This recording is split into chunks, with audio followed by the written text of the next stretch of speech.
नमस्कार, मैं हूं आपके साथ अनुष्का राय और आप देख रहे हैं न्यूज़ 24।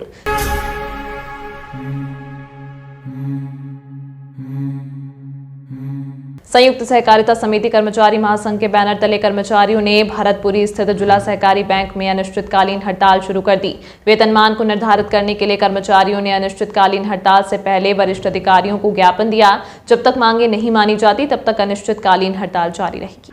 कर्मचारी संघ के जिला अध्यक्ष कमल सिंह राजावत ने जानकारी देते हुए बताया कि 16 अगस्त से 21 अगस्त तक अपनी मांगों को लेकर हड़ताल कर रहे थे। शासकीय कर्मचारियों ने कलेक्टर, खाद्य विभाग, कमिश्नर सहित वरिष्ठ अधिकारियों को ज्ञापन सौंपकर अनिश्चितकालीन हड़ताल की बात कही है।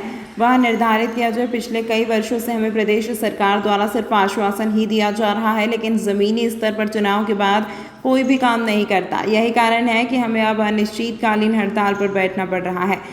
जब तक हमारी मांगें पूरी नहीं हो जाती तब तक हमारी अनिश्चितकालीन हड़ताल जारी रहेगी। ज्ञापन के दौरान बड़ी संख्या में कर्मचारी संघ के लोग मौजूद रहे। कर्मचारियों का कहना है कि वे किसानों को राशन वितरण, केसीसी देना, खाद देना सहित कई महत्वपूर्ण काम करते हैं। इसके बावजूद उनकी उपेक्षा की जा रही है। यहाँ बता दें कि कर्मचारियों के इस प्रदर्शन में उज्जैन जिले के 1100 और पूरे प्रदेश के 55,000 कर्मचारी शामिल हैं। हमारी मांगे हैं वेतनमान बढ़ाना और मतलब वेतनमान निर्धारण करना, और हम 16 से 21 पे हड़ताल पे थे, लेकिन हमारी मांगे मानी नहीं गई सरकार द्वारा। तो हमने अब आज ज्ञापन देने आए कि ये जो हमारी हड़ताल है ये अब जब तक हमारी मांगे पूरी नहीं होगी तब तक ये अनिश्चित काल के लिए हमने यहाँ पे ज्ञापन दिया है। तो हम सहकारी समिति कर्मचारी जो भी है हमारे पूरे प्रदेश के 55,000 कर्मचारी और उज्जैन जिले के करीब 1100-1200 के लगभग हैं, तो हम सभी पूरे प्रदेश के हड़ताल पे रहेंगे और जब तक हमारी मांगे पूरी नहीं होगी जब तक हम हड़ताल जारी रखेंगे।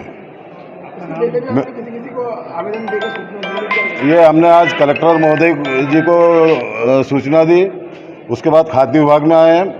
खाद्य विभाग के बाद में हम जिला सहकारी केंद्रीय बैंक में जाएंगे, उपायुक्त महोदय के यहाँ जाएंगे और नान में जाएंगे, नागरिक आपूर्ति में। तो हम जब तक हमारी मांगे पूरी नहीं होगी जब तक हम ऐसे ही धरना आंदोलन करते रहेंगे। मेरा नाम है कमल सिंह राजावत, मैं कर्मचारी महासंघ का जिला अध्यक्ष हूँ। पश्चिम रेलवे के रतलाम मंडल के उज्जैन मुख्यालय की ड्राइवर गार्ड लॉबी वर्षों से स्थापित है एवं रेल संचालन में हर सम विषम परिस्थितियों में अहम भूमिका निभाती है। पश्चिम रेलवे के रतलाम मंडल की उज्जैन लॉबी द्वारा पूर्व से ही लंबी दूरी के गुड्स पैसेंजर मेल ट्रेनों का संचालन किया जा रहा है। कुछ समय पूर्व तक उज्जैन लोको पायलटों द्वारा उज्जैन से सवाई माधोपुर, वडोदरा तक नियमित सफल संचालन किया जाता था। तत्कालीन अधिकारियों ने अनावश्यक रूप से उज्जैन लॉबी के कार्य को कम करने के उद्देश्य से यह लंबा संचालन उज्जैन से लेकर रतलाम लॉबी को दे दिया था, जिसके फलस्वरूप उज्जैन लोको पायलट्स के कार्य घंटे रतलाम मंडल की अन्य सभी लॉबियों के कार्य घंटों से ज्यादा हैं। यहाँ पर प्रसिद्ध ज्योतिर्लिंग भगवान महाकालेश्वर विराजमान है, जहाँ कुछ समय पूर्व ही माननीय प्रधानमंत्री जी ने महाकाल लोक का लोकार्पण किया है। महाकाल लोक बनने के पश्चात उज्जैन में यात्रियों का दबाव बहुत बढ़ा है, जिससे उज्जैन रतलाम मंडल का सबसे अधिक राजस्व देने वाला स्टेशन हो गया है। इसी तारतम्य में कुछ दिन पहले पश्चिम रेलवे के महाप्रबंधक महोदय ने 600 करोड़ से उज्जैन स्टेशन की विस्तार योजना रखी, जिससे स्पेशल ट्रेनों की आकस्मिक बढ़ोतरी होती रहती है, जिसमें तत्काल उज्जैन लॉबी द्वारा लोको पायलट की व्यवस्था की जाती है। वर्तमान में उज्जैन शहर के विकास में समस्त रनिंग स्टाफ 100 करोड़ रुपए प्रतिवर्ष का व्यय अपने वेतन कर रहा है। कुछ हठ धर्मिता व अहम के कारण रतलाम मंडल के अधिकारीगण रेल संचालन की वस्तु स्थिति, कार्य अध्ययन व बिना भविष्य का विश्लेषण कर निरंतर 20 वर्षों से लॉबी उज्जैन को स्वयं हित लाभ के दृष्टिगत इंदौर स्थानांतरित करने का प्रयास कर उज्जैन मुख्यालय को हटाने का प्रयास कर रहे हैं। द्वारा विरोध प्रदर्शन किया जा रहा है।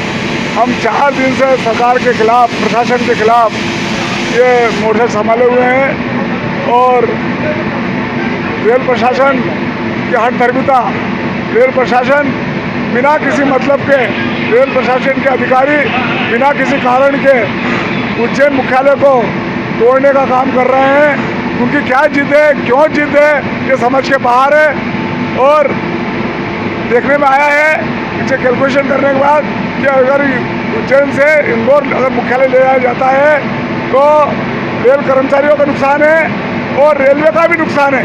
रेलवे को भी कर्मचारियों को ट्रांसफ़र अलाउंस देना पड़ेगा और रेल कर्मचारियों को वहाँ जाके महंगी शहर में रहना पड़ेगा।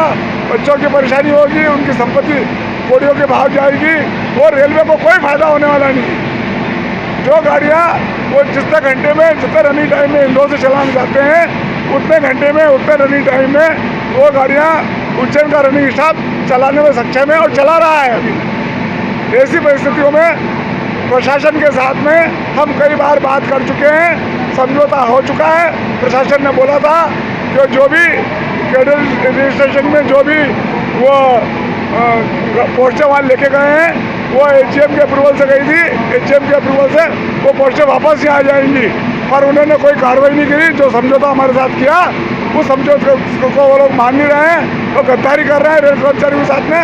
रेल कर्मचारियों को परेशान कर रहे हैं, रेल कर्मचारियों के घर उजाड़ रहे हैं। उसके खिलाफ western railway employees union, western railway मजदूर संघ और संयुक्त मोर्चा के सभी घटक वो साथ में मिलकर इस धरना आंदोलन में भूख हड़ताल में बैठे हुए हैं और भूख हड़ताल जारी रहेगी जब तक हमारी मांगें पूरी नहीं हो जाती है। जो हमारे साथियों को जबरदस्ती प्रेशराइज करके सीनियर DTRO द्वारा रात को घर से उठाया जा रहा है, बच्चों को परेशान किया जा रहा है, उनके बीवी बच्चों को परेशान किया जा रहा है फ़ोन कर करके, इसके खिलाफ हम मजदूर संगठन इसका विरोध करते हैं और ऐसे प्रशासन की नियत की घोर निंदा करते हैं। उनको क्या मिलने वाला है इसका 3 महीने पहले मुख्यमंत्री की कन्यादान योजना का लाभ लेने के लालच में एक युवती ने विकलांग युवक से शादी की, लेकिन अब वह किसी और के साथ रहना चाहती है। जब युवती घर की ज्वेलरी लेकर जा रही थी तब युवक की बहन इस बात का विरोध करने लगी तो युवती ने उसके साथ मारपीट की घटना को अंजाम दिया। मुख्यमंत्री शिवराज सिंह चौहान की भांजी ने अपने मामा के साथ साथ अपने पति को भी धोखा दिया है। दरअसल मामला यह है कि 3 महीने पहले मुख्यमंत्री कन्यादान योजना के तहत लोकेंद्र और शिवानी की शादी हुई थी। बताया जा रहा है कि शिवानी ने मुख्यमंत्री कन्यादान योजना के तहत मिलने वाले पैसों के लिए लोकेंद्र से शादी की थी। जब लोकेंद्र से शादी करने के बाद पैसे उसके खाते में पहुंच गए, वहां अब दूसरी शादी की तैयारी में है। फिलहाल चिमनगंज थाना पुलिस ने लोकेंद्र की बहन के साथ मारपीट का मामला दर्ज कर लिया है और आरोपी की तलाश शुरू कर दी है। शिवानी के सर पर चोट आई है। शिवानी ने बताया कि जब वह घर से मेरी ज्वेलरी लेकर जा रहे थे तब मैं इस बात का विरोध किया तो उन्होंने मेरे साथ मारपीट की है। मेरे साथ में है ना, परसों के दिन है ना हमारे घर पे आए थे वो, तो थोड़ा सा विवाद हुआ था, तो उस चक्कर में उन्होंने मुझे चाटा मारा था। तो उसके दूसरे दिन फिर है ना घर में कोई भी उपस्थित था नहीं। हम सब सवारी देखने गए थे महाकाल की और चाबी वगैरह सब उनको पता है कि कहाँ पे रखते हैं कहाँ पर नहीं। तो वो है ना घर में से ताला खोल के और ज्वेलरी वगैरह सब निकाल के ले गए गोल्ड की। और फिर है ना हमें पता चला कि घर पे कोई आया था। हम मतलब उन रास्ते में मैंने देख लिया था उनको कि वो घर से कुछ लेके गए हैं, दिख गए थे वो, हम आए थे सवारी देखकर। तो फिर है ना मैंने देखा कि मेरी ज्वेलरी नहीं है तो मैं उनके पीछे गई तो उन्होंने मुझ पे हमला करा और मुझे है ना किसी नुकीली चीज़ से मारा और उनके साथ में उनकी मम्मी और उनकी बहन भी थी। इस बात का कारण क्या, कितने महीने पहले शादी हुई तुम्हारे भाई? 3 महीने पहले शादी हुई और है ना जो मेरी भाभी है उनको मेरे भाई के साथ में रहना नहीं है, मेरा भाई विकलांग है, तो इस चक्कर में वो विवाद करते हैं घर में और है ना हम पे दहेज का आरोप लगा रहे हैं वो। और वो नहीं रहना चाहते और उनकी मम्मी ने है ना ये सरकारी योजना के चक्कर में शादी करवाई है। 50,000 की जो गवर्नमेंट योजना मिली थी, जो सामूहिक सम्मेलन हुआ था 5 मई को, उसमें शादी करी थी। आपकी भाभी भी क्या विकलांग है क्या? नहीं, वो विकलांग नहीं है, ये गंगानगर के रहने वाले हैं। क्या नाम है आपका भाई का? भाई का नाम लोकेंद्र गहलोत है और भाभी का नाम शिवानी है। विवाद कहाँ पर हुआ आपका? विवाद शांति निकेतन स्कूल के यहाँ पे हुआ, पटेल नगर में। कहाँ पर रिपोर्ट लिखाई है आपने? चिमनगंज थाने में। क्या नाम है आपका? पूर्णिमा तंवर।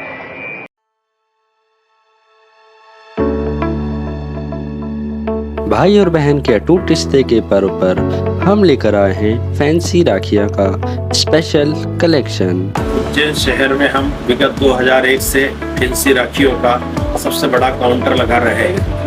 हमारे यहाँ होलसेल एवं रिटेल में लगभग 2000 से ज़्यादा डिज़ाइन उपलब्ध है। हमारे पास स्टोन राखियाँ, डायमंड राखियाँ, जूड़ा राखियाँ, भाई भाभी की बेल राखियाँ, बच्चों की टेडी राखी, डोरी पट्टे वाली बच्चों की घड़ियाँ, चंदन राखियाँ, ब्रेसलेट राखियाँ, रामाजी सहित और ज़्यादा वैरायटी उपलब्ध है। हमारे यहाँ दिल्ली, बम्बई, पंजाब, हैदराबाद, अलवर, जोधपुर सहित देश के अन्य शहरों से राखियाँ कलेक्ट करके नई नई डिज़ाइन ग्राहकों के लिए लाते हैं और रीजनेबल रेट में ग्राहकों को उपलब्ध कराते हैं।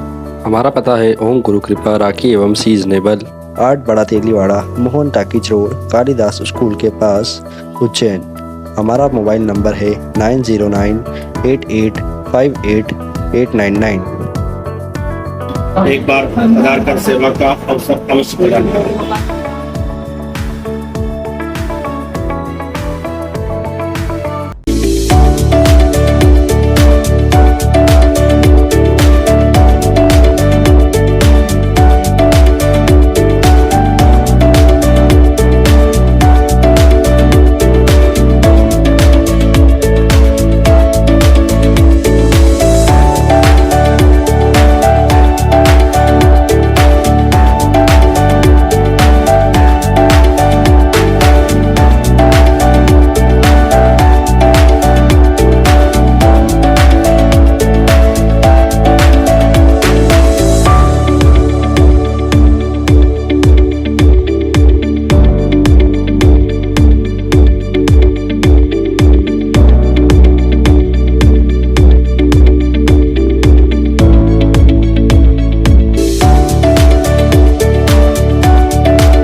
आपके शहर उज्जैन में एक छोटा सा प्रयास एस न्यूज़ 24 की ओर से।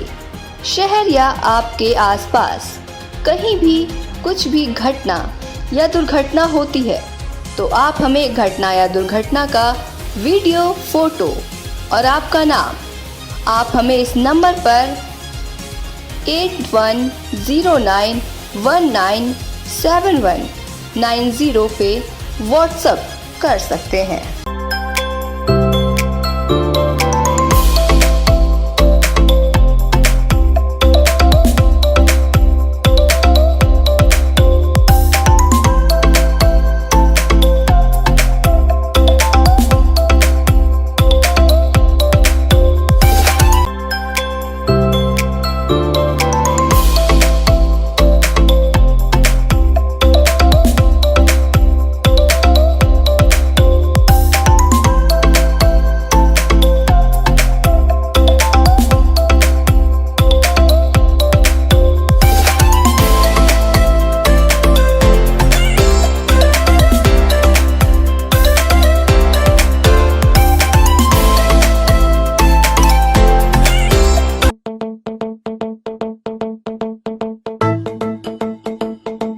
रुको भक्त,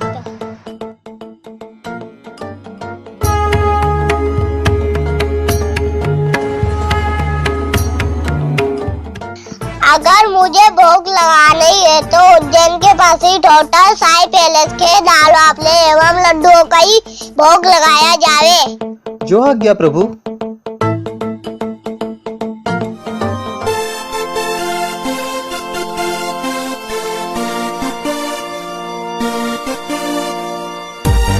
भक्त और भगवान की पहली पसंद उज्जैन के प्रसिद्ध होटल साई पैलेस के दाल बाफले एवं लड्डू, जो देते हैं आपको एक ऐसा स्वाद जो आपको रहे हर पल याद।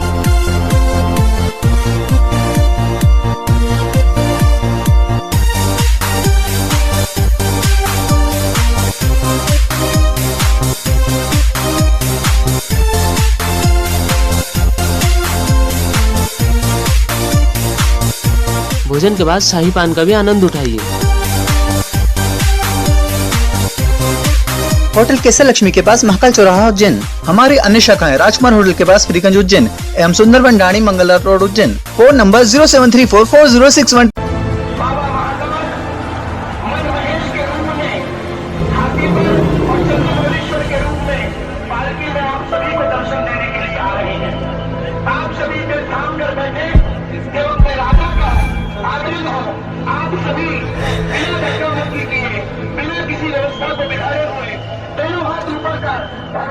प्रार्थना करें, अपने मन की बात भगवान से कहें, क्योंकि वही क्षण होता है जब महाकाल साक्षात आप सभी को देखते हैं। हम महाकाल को देखिए जरूरी नहीं है, महाकाल हमें देखिए ये ज्यादा जरूरी है। एक बार दोनों हाथ उठाइए, बोले महाकाल की।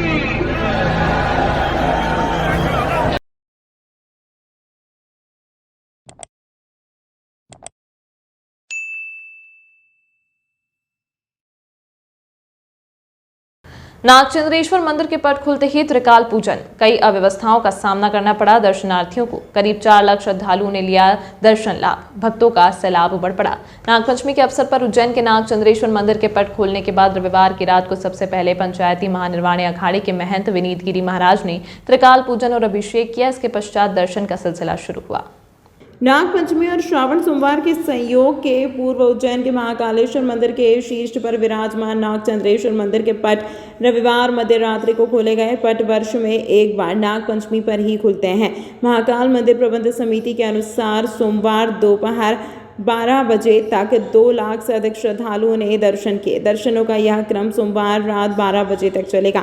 जिला प्रशासन और महाकालेश्वर मंदिर प्रबंध समिति द्वारा श्रद्धालुओं की सुविधा और व्यवस्थाओं के जो दावे किए थे वे खोखले नजर आए। पार्किंग दूर होने के साथ मंदिर तक जाने के लिए वाहनों की जानकारी नहीं होने से श्रद्धालुओं को कतार में लगने के निर्धारित स्थान तक पहुंचने के लिए लंबा पैदल चलना पड़ा। नतीजतन लोग परेशान हुए। मंदिर प्रशासन ने यहां तक जाने के लिए पिछले साल बनाए ब्रिज से ही व्यवस्था की है। 4 धाम से लाइन में लगने के बाद करीब 1 घंटे में लोगों को दर्शन का दावा मंदिर समिति ने किया है। इसके पहले पैदल चलकर बैरिकेड्स तक पहुंचने के टाइम को शामिल नहीं किया। शहर के अन्य मार्गों पर मैजिक ऑटो ई रिक्शा वालों की मनमानी जारी रही। वहीं वाहनों में ओवरलोडिंग भी हुई। यातायात की इस बाधा को रोकने वाला कोई नहीं था। प्रशासन ने कहा था कि श्रद्धालुओं के लिए भील समाज धर्मशाला हरसिद्धि की पाल पर वृहद स्तर का जूता स्टैंड होंगे। चरण पादुकाएं रखने के लिए कपड़ों की थैलियां बनवाई जाकर पृथक पृथक कलर के टोकन दिए जाएंगे, लेकिन यह व्यवस्था छिन्न भिन्न रही। कई स्टैंड पर न थैलियों के पते थे और न ही कोई टोकन। आज सोमवार की सवारी महाकाल बाबा भ्रमण करते हैं और सबको दर्शन देने के लिए जाते हैं। इसी के अंतर्गत आज नागपंचमी होने के कारण भी लोग ऊपर जाकर दर्शन करते हैं। आज के दिन साल भर में एक दिन नाग देवता दर्शन करते हैं। इसकी व्यवस्था के लिए सरकार ने आम जनता के लिए और कुछ वीआईपी व्यवस्था हमेशा करती आई है, लेकिन मुझे लगता है कि आम जनता को जो तकलीफ हुई है उनका भी ध्यान रखना कलेक्टर और प्रशासक के लोगों का और एसपी का दायित्व है। आज जब मुझे मालूम पड़ा तो मैंने देखा कि वहां पर बिगर पास के लोग जो है कई लोग दर्शन करने जा रहे थे। जिन लोगों को पास दिए थे और आम जनता जो बाहर से आई थी उनकी बहुत लंबी लाइन होने के कारण यदि उसको 60 में कर सकते थे तो उनको कम चलना पड़ता। लेकिन बार बार जनप्रतिनिधि कोई व्यवस्था बताते हैं तो उसका भी अमल इनको करना चाहिए। शाम को मैं गया था क्योंकि मैंने देखा कि लोगों के बार बार फोन आ रहे थे और जिन लोगों को इन्हें पास दिए थे उन वालों को पास से कहीं भी दर्शन नहीं हो रहे थे। तो मैंने जाके देखा, जब मेन गेट पे देखा तो मैंने कहा यहाँ से जाने दें। बेगम बाग से फिर उनको जाने दिया और वहाँ से अंदर जाकर उनको नागचंद्रेश्वर भगवान के दर्शन हुए और उन लोगों को दर्शन करने का मौका मिला। ये व्यवस्था चाहते तो प्रशासन पहले भी ये व्यवस्था कर सकता था, लेकिन बार बार गेट बंद करना, गेट की किसी को चाबी दे देना और आम लोगों को तकलीफ देना, इसमें सुधार की आवश्यकता है। मेरा कलेक्टर और एसपी से कहना है कि आप इस बात में ध्यान देकर आने वाले भविष्य में यदि आप पास दें तो पास की व्यवस्था पूरी तरह से करने की कोशिश करें, अन्यथा नहीं तो किसी को भी पास नहीं दे। भगवान महाकाल के दरबार में कोई भी वीआईपी नहीं है। जिनको भी देख रहा हूँ दर्शन करेंगे। मैं हमेशा शिवरात्रि पर लाइन लग में कई दर्शन करते आया हूँ, इसलिए मेरा जनता से निवेदन है कि जनता को जो तकलीफ आई है उसके कारण, जनप्रतिनिधि के कारण मैं माफी मांगता हूँ और अधिकारी से कहता हूँ कि आने वाली व्यवस्था अपनी सुधारने का कष्ट करें। आज के लिए जितने भी स्टाफ, चाहे कर्मचारी, चाहे पुलिस विभाग के अधिकारी हैं और जो भी लोग लगे हैं, NHAI द्वारा बनाए जा रहे उज्जैन आगर रोड में अभी से गड्ढे होने लगे हैं। इसकी निर्माण की क्वालिटी पर संदेह खड़े हो रहे हैं। NHAI द्वारा उज्जैन जिले की घटिया तहसील में नवनिर्मित उज्जैन आगर रोड, जो कि हाल ही में तैयार हुआ और अभी तो आगर रोड का काम भी चल ही रहा है। पर रोड की हालत यह है कि आगे आगे रोड बनता जा रहा है और पीछे की ओर गड्ढे होते जा रहे हैं। वहीं ठेकेदार रोड की गुणवत्ता और अपनी गलतियों को छुपाने के लिए आनन फानन में रोड की रिपेयरिंग में जुटे हैं। ऐसी रोड पर रोज नेता व प्रशासनिक अधिकारी गुजरते हैं पर सभी मुकबधीर बने हुए हैं। रोड पर हुए गड्ढों को देख तो शायद इंजीनियर ने आंखों पर पट्टी ही बांध ली हो। वहीं आए दिन रोड पर हादसे हो रहे हैं। साथ ही दिशा सूचक लगाना भूल गए। जहां पुरानी पुलिया है वहां रोड सकरा कर दिया गया। मध्य प्रदेश शासन ने जो इस कंपनी को ठेका दिया है और इस ठेके में जो रोड की साइज़ है वो भी कम है, अन्य 4 लाइन की तुलना में इसकी साइज़ कम है। दूसरी बात, जो आवासीय क्षेत्र है उन आवासीय क्षेत्र में जो नाले बनना चाहिए वो नाले बीच आवासीय क्षेत्र में ही छोड़ के इन्होंने बंद कर दिए और बताया कि हमारा ठेका यहाँ तक ही है। बिजली के पोलों की भी समस्याएं इन्होंने पैदा कर रखी है। जो अप्रोच रोड गए हैं अप्रोच रोड को सही नहीं किए गए हैं। दोनों बाजुओं में जो वृक्षारोपण करना चाहिए, बारिश का समय है, वृक्षारोपण होना चाहिए, वो वृक्षारोपण नहीं हो रहा है। इसके साथ साथ रोड बन के तैयार अभी हुआ ही नहीं और रिपेयरिंग चालू हो गई है। तो इस तरह से जो इसमें घोर भ्रष्टाचार हो रहा है, इसको देखने वाला ना तो शासन है और ना प्रशासन है। प्रशासन को भी चाहिए कि इसको देखे और शासन को भी चाहिए कि इसको देखे और ठेकेदार को भी चाहिए कि वो अपनी ईमानदारी से काम करे। इसके साथ साथ जो समय सीमा थी वो समय सीमा भी इन्होंने पार कर दी है और नागरिक लोग इससे बहुत बेहद परेशान हो रहे हैं। दिशा सूचक भी नहीं एक्सीडेंट। इसके साथ साथ जो दिशा सूचक होना चाहिए वो नहीं है, जो अप्रोच को बताने वाले चिन्ह होना चाहिए वो नहीं है और किलोमीटर कोई आदमी कहीं यदि चलता है तो उसे पता ही नहीं चला कि हम कहाँ जा रहे हैं और कहाँ पहुँचे हैं। तो ना तो उनके गाँवों का नाम जो बीच में आए उनका नाम है, ना कहीं वो किलोमीटर उसमें दर्शाए गए हैं। इस तरह से व्यवस्थाएं पूरी तरह से बिगड़ी हुई है। तो मैं चाहता हूं शासन और प्रशासन से और ठेकेदार से भी कि वह इनमें सुधार लाए और नागरिकों को सुविधा मुहैया करवाएं, क्योंकि यह सब नागरिकों का रुपया है जो सरकार खर्च कर रही है। नागरिक को चाहिए कि इसका लाभ पूरा उठाए और सरकार को चाहिए कि यह लाभ पूरा दिया जाए। हाल ही में ये जानकारी मेरी भी संज्ञान में आई थी भ्रमण के दौरान, जिस संबंध में मेरे द्वारा समक्ष में जो परियोजना निदेशक हैं नेशनल हाईवे के, उनको ले जाकर भी अवगत करा दिया गया है। परियोजना निदेशक का कहना है कि जहाँ पर गड्ढे हो गए हैं उन गड्ढों को पुनः नियमानुसार भराई की जाएगी। साथ ही ये भी जांच की जाएगी कि किन कारणों से वर्षा काल के प्रारंभ में इस प्रकार के गड्ढे हुए हैं। साथ ही पौधारोपण की बात है, कुछ स्थानों पर पौधारोपण उनके द्वारा अवगत कराया गया कि प्रारंभ किया गया है, किंतु जहां बीच बीच में चैनल और बनाए गए हैं रोड के बीच में, उन पर भी वृक्षारोपण के लिए उनको निर्देशित किया जा रहा है। कोठी पैलेस पर लगने वाली जनसुनवाई में मानपुरा देवास रोड उज्जैन निवासी महिला अपने परिजन और देवर के साथ कलेक्टर से अपने मकान पर पति द्वारा लिए गए फाइनेंस कंपनी के लोन पेटे तहसीलदार उज्जैन के जब्ती कुर्की आदेश के परिपालन पर तुरंत रोक की मांग लेकर पहुंची तथा ऋण अदायगी के लिए 3 महीने के समय की मांग रखी। आवेदिका श्रीमती रीना कुंवर ने बताया कि इंदौर के निजी बैंक से मेरे पति ने मकान पर ऋण लिया। वह मकान की भूमि लगानी होकर निजी है तथा कृषि भूमि है जिस पर मकान बना है। ऋण लेने की मुझे जानकारी नहीं है तथा मेरे कहीं भी हस्ताक्षर नहीं है। पहले मेरे पति बैंक के दलालों के झांसे में आ गए और असंवैधानिक तरीके अपनाकर कमीशन के चक्कर में हमें कर्जदार बना दिया। मेरे पति के आने तक मुझे घर से बेदखल नहीं किया जाए। उन्होंने लोन लिया है तो हम चुकाने से इनकार नहीं करते हैं। 3 माह का समय मांगा है तथा पूरे लोन प्रकरण की जांच की भी मांग करती हूं। परिवार में परेशानियां आने पर शायद बैंक का कर्ज मेरे पति नहीं चुका पाए होंगे। श्रीमती रीना कुंवर ने जानकारी देते हुए बताया कि बैंक द्वारा हमें नोटिस दिया गया है और मकान पर लॉक लगाने की बात कही है।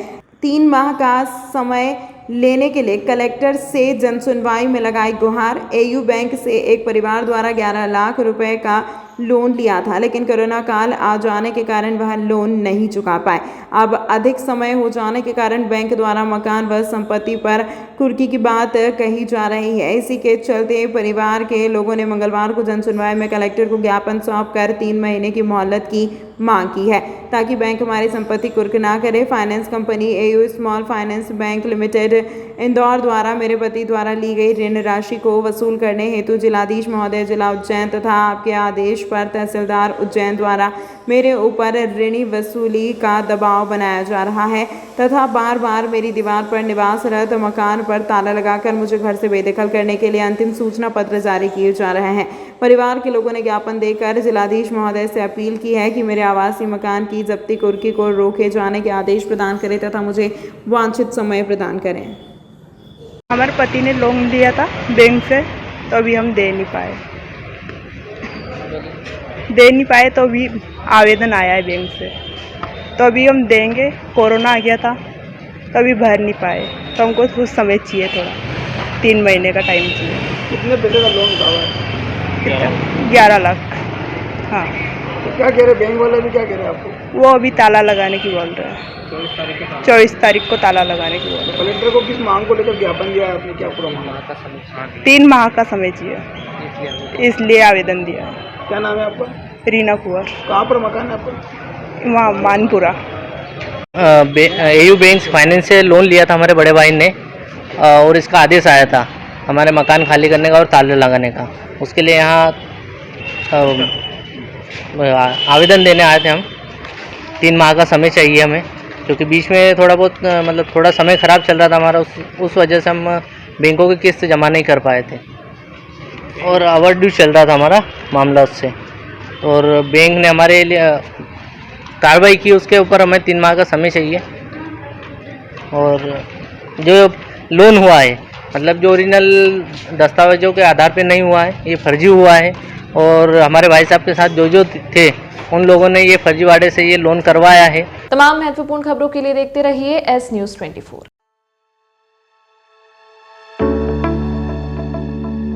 भाई और बहन के अटूट रिश्ते के पर्व पर हम लेकर आए हैं फैंसी राखियाँ का स्पेशल कलेक्शन। उज्जैन शहर में हम विगत 2001 से फैंसी राखियों का सबसे बड़ा काउंटर लगा रहे हैं। हमारे यहाँ होलसेल एवं रिटेल में लगभग 2000 से ज़्यादा डिज़ाइन उपलब्ध है। हमारे पास स्टोन राखियाँ, डायमंड राखियाँ, जूड़ा राखियाँ, भाई भाभी की बेर राखियाँ, बच्चों की टेडी राखी, डोरी पट्टे वाली बच्चों की घड़ियाँ, चंदन राखियाँ, ब्रेसलेट राखियाँ, रामा जी सहित और ज़्यादा वैरायटी उपलब्ध है। हमारे यहाँ दिल्ली, बम्बई, पंजाब, हैदराबाद, अलवर, जोधपुर सहित देश के अन्य शहरों से राखियाँ कलेक्ट करके नई नई डिज़ाइन ग्राहकों के लिए लाते हैं और रिजनेबल रेट में ग्राहकों को उपलब्ध कराते हैं। हमारा पता है ओम गुरु कृपा राखी एवं seasonable, 8 Bada Teliwada, Mohan Talkies Road, Kalidas School के पास, उज्जैन। हमारा मोबाइल नंबर है 9098858899। एक बार आधार कार्ड सेवा का अवसर अवश्य प्रदान करें।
आपके शहर उज्जैन में एक छोटा सा प्रयास एस न्यूज़ 24 की ओर से शहर या आपके आसपास कहीं भी कुछ भी घटना या दुर्घटना होती है तो आप हमें घटना या दुर्घटना का वीडियो, फोटो और आपका नाम आप हमें इस नंबर पर 8109197190 पे व्हाट्सएप कर सकते हैं।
मुझे भोग लगाना ही है तो उज्जैन के पास ही होटल साई पैलेस के दाल बाफले एवं लड्डुओं का ही भोग लगाया जावे। जो आज्ञा प्रभु।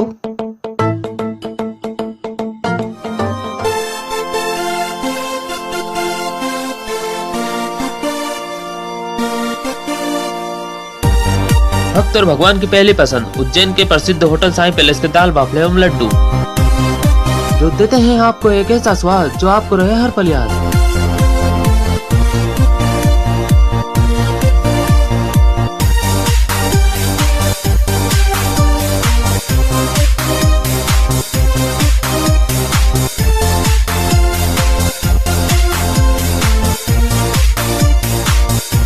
भोजन के बाद शाही पान का भी आनंद उठाइए। होटल केसर लक्ष्मी के पास महाकाल चौराहा उज्जैन। हमारी अन्य शाखाएं राजकुमार होटल के पास फ्रीगंज उज्जैन एवं Sundarban Dani Mangala road Ujjain. Phone number 073440661।